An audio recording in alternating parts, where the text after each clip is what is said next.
Hey guys, today I'm taking a look at the new McFarlane Page Punchers Aquaman wave. This time we're taking a look at Aqualad. Let's get a better look at that packaging, shall we? And here is the packaging up and close here. We of course have the contents of the packaging right there. We have the DC logo right there, Aqualad right there. Of course includes a comic book, 12 plus.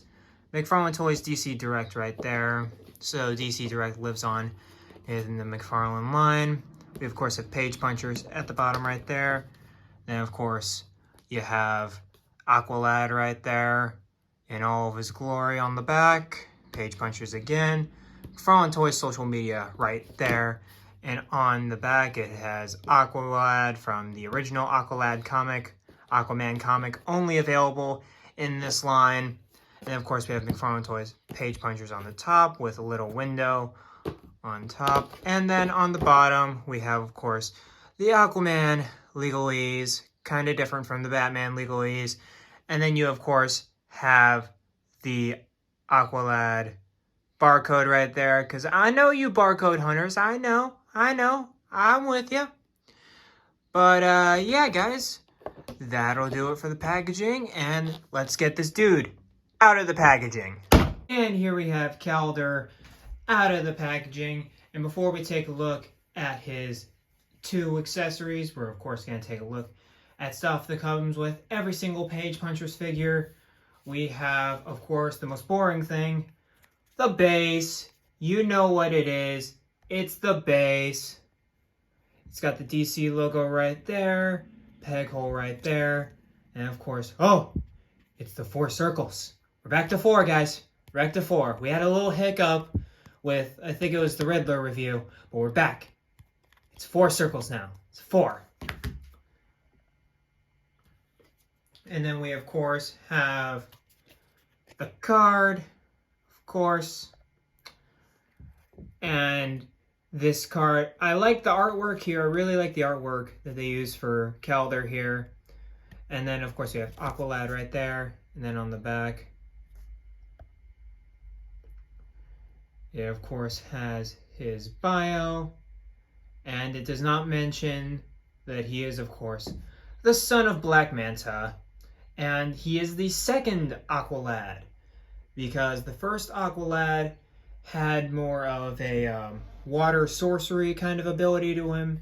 His name was Garth. He was a white guy with black hair, and now we of course have Calder here, who is obviously of African descent in terms of skin complexion.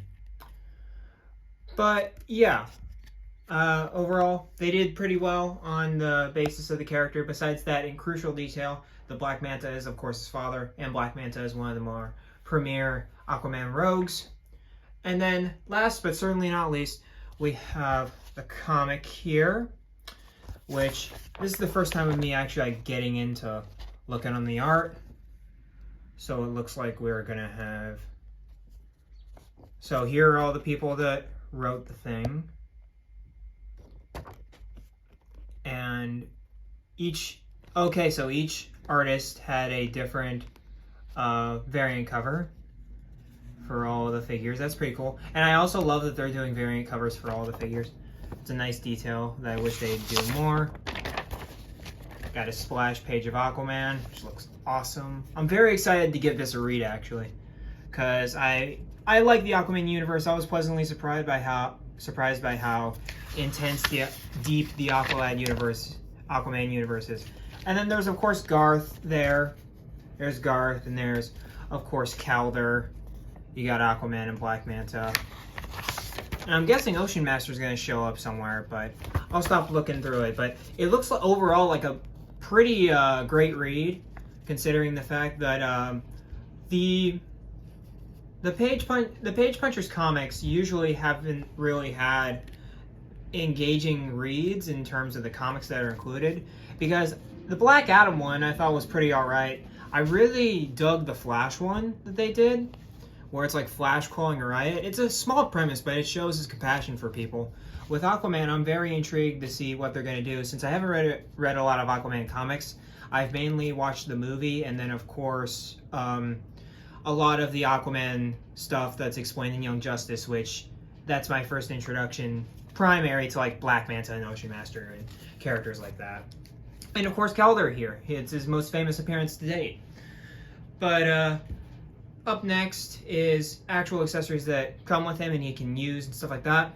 He has these two water swords right here. It looks like they're the same.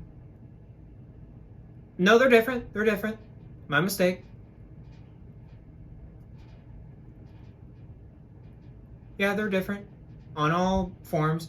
I think these look really cool though. I love seeing the water kind of dripping off of them. Like that it's still like water and it's not just like, because I get it in animation sometimes, you got to have things more streamlined, but still have the physics. Here, it really has the physics, and these water swords look very cool. I just wish he came with like more accessories, like stuff we see in Young Justice with like water hammer and stuff like that. But overall, quality accessories, and I'm looking forward to using them somewhere with my display of this figure. And so now we're going to take a look at the actual figure. And then first and foremost, we got to get this out of the way, because as you notice, he has a backpack, and these can be removed. These are just place handles for, oh, come on. His gripping, his hands are very small in terms of like gripping, and there's these large parts at the end of the grips, so you have to insert them this way instead of like just taking them off. But these look pretty good, and compared to the actual accessory, they look practically identical, which is good. Love seeing that. And then of course how you use it is, of course, you just, there's a hole right there, peg on the sword, and then you just insert like so, and you've got a display going on like that. He looks like he's ready to fight. Overall, very cool idea right there. But yeah, let's get into the figure.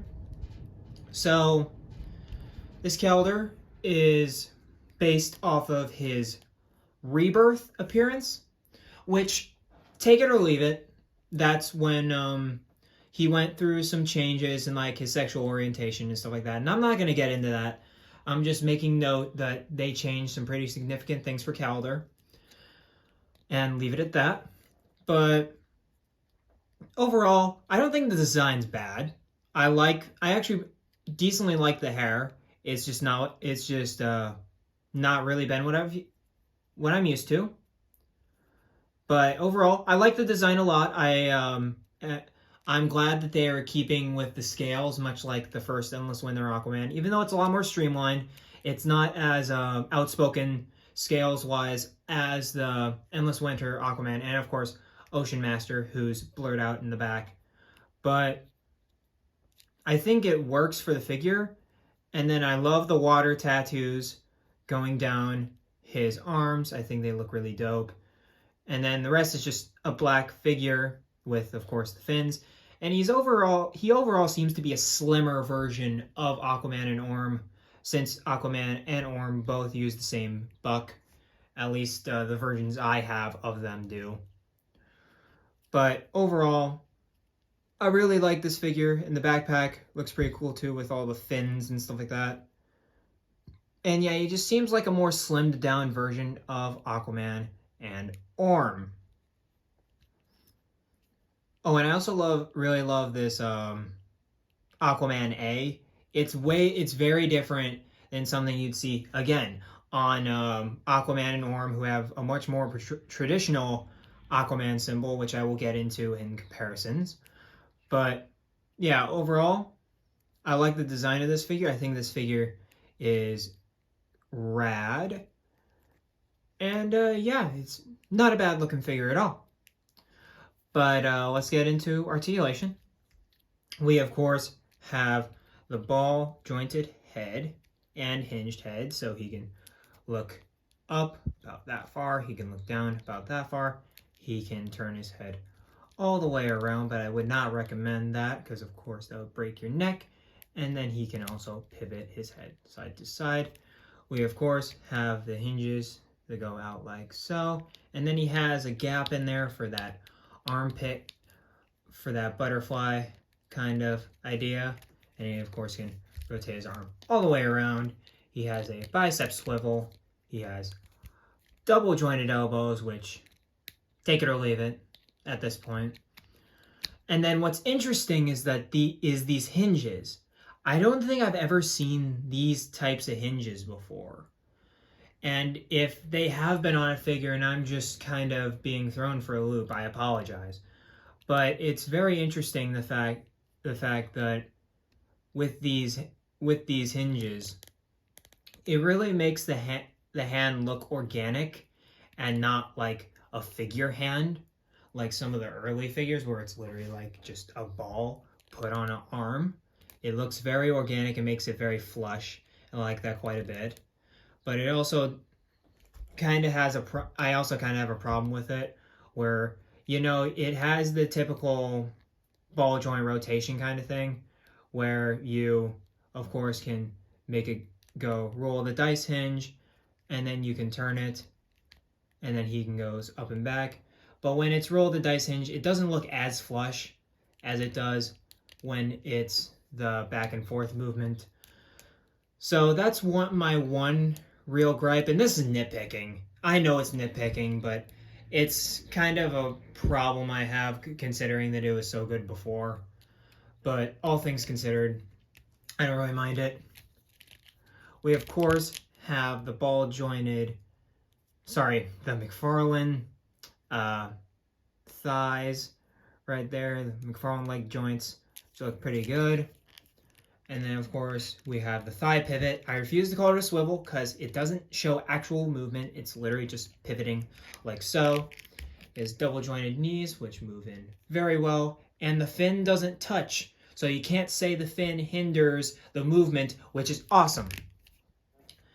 And then also you have the McFarlane ankle joints, which move back and forth. You can grab it and rotate the actual ankle. And then you can also, on lower, you can actually do the pivot and, of course, toe articulation like so.